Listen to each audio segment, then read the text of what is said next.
আসসালামু আলাইকুম। আশা করি সবাই ভালো আছেন আর আমিও ভালো আছি।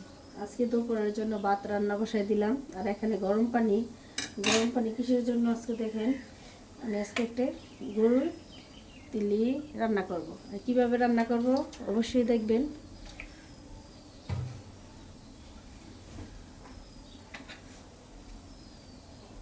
গরম পানির মধ্যে আমি সামান্য পরিমাণ হলুদ দিয়ে দিলাম।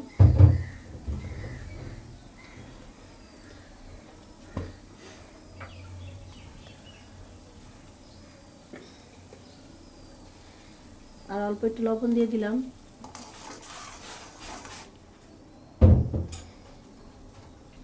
দিয়ে আমি গরুর তিলিটা সিদ্ধ করে নেব। আমি উপরে একটা চামড়া ছিল, এই চামড়াটা ফালাই দিছি।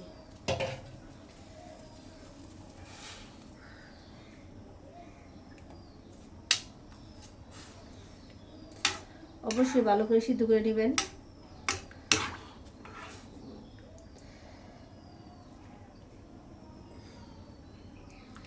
আমি 10 মিনিটের মতো সিদ্ধ করে নিব।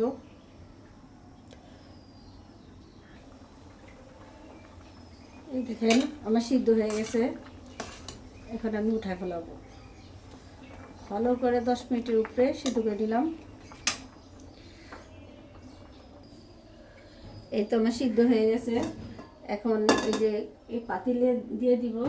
দেখেন এখানে আছে আদা রসুন, মরিচের গুঁড়ো, জিরার গুঁড়ো, গরম মশলার গুঁড়ো, গোলমরিচের গুঁড়ো আর চিলি মরিচ।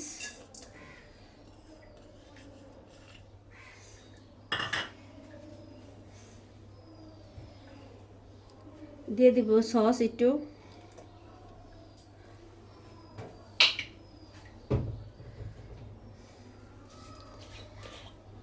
সয়া সস,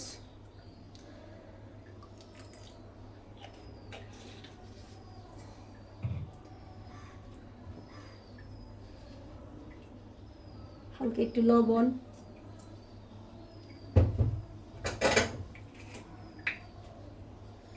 আর একটু স্বাদ আসার জন্য টেস্টিং সল্ট দিয়ে ভালো করে যে মাখাই নিব।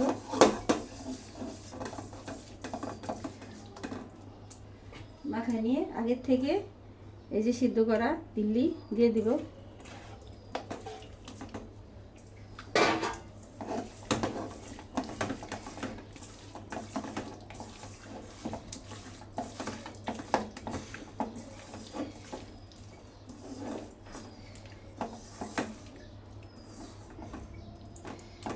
এই যে মশলা দিয়ে মাখায় 10 মিনিটের জন্য রেস্টে রেখে দেব।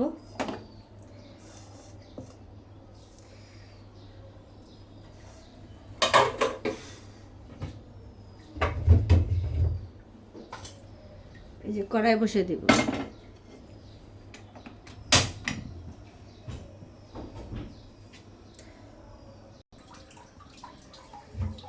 এই তো কড়াই গরম হয়ে গেছে, এখন তেল দিয়ে দিব।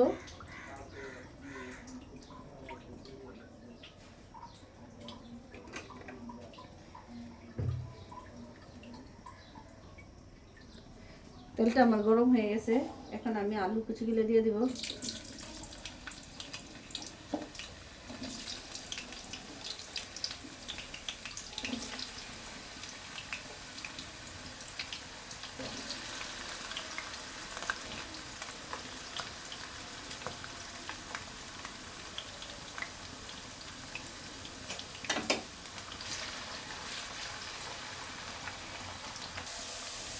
এই দেখেন আলুগুলো ভাজা হয়ে গেছে। এত পাতলাও না এত মোটাও না, এখনই খাওয়া যাবে এমনভাবে ভেজে ফেলাইলাম।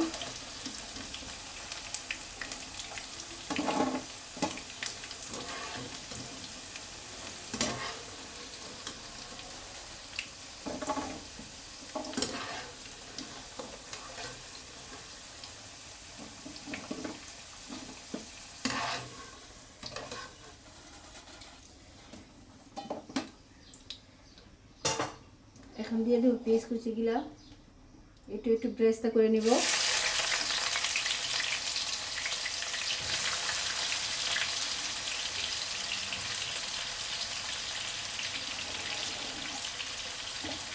আমি পেঁয়াজ এখানে অনেক বেশি নিচ্ছি, কারণ আমার কাছে পেঁয়াজের ব্রেস্তাটা অনেক ভালো লাগে। শুধু আমার কাছে না, আমার পুরো ফ্যামিলির কাছে পেঁয়াজের বেরেস্তাটা অনেক ভালো লাগে। আমি পেঁয়াজটা বেরেস্তা করে নিব। এই যে আমার পেঁয়াজটাও বেরেস্তা হয়ে গেল, বেশি ভাজবো না, কারণ এটা আমি চিংড়ির উপরে ছেড়ে দিব এটার জন্য।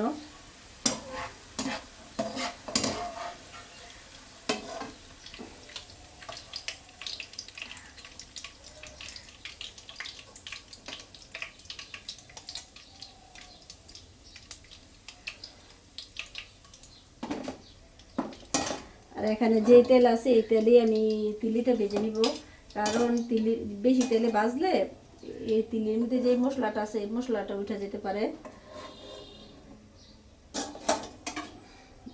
দেখুন এখানে যে তিলিটা আমি অল্প তেলে ভেজে নিব।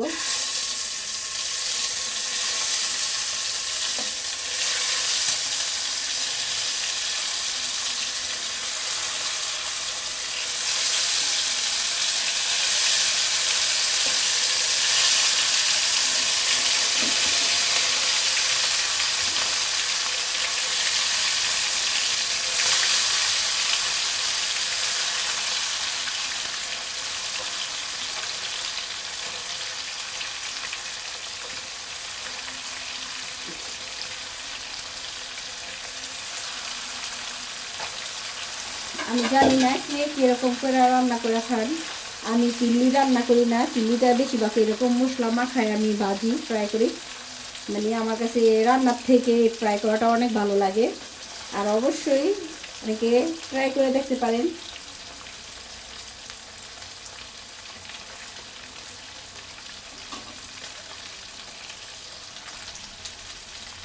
দেখেন আমার চিল্লিটা উল্টা পাল্টায় আমি ভেজে দিছি।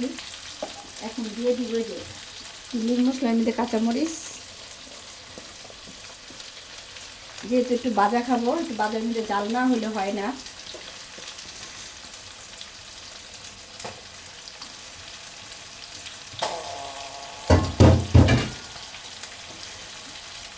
আর এখানে দিয়ে দেবো আলু ভাজা।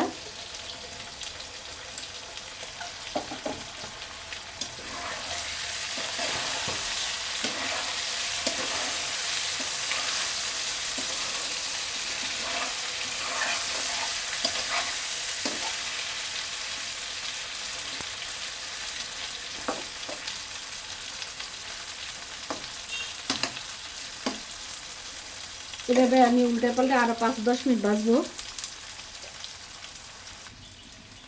এই তো দেখেন আমার সুন্দর একটা ভাজা ভাজা হয়ে গেছে।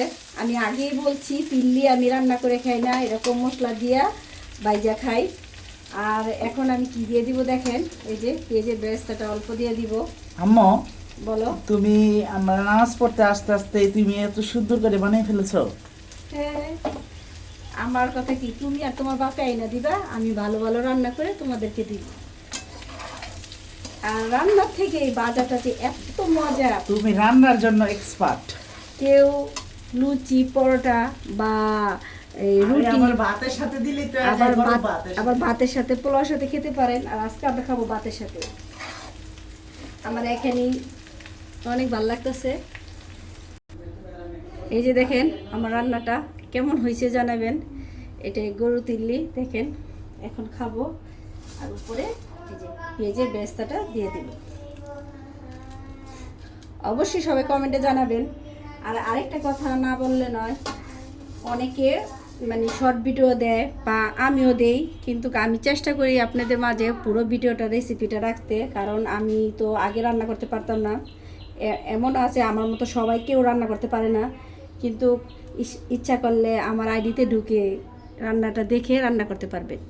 আল্লাহ হাফেজ।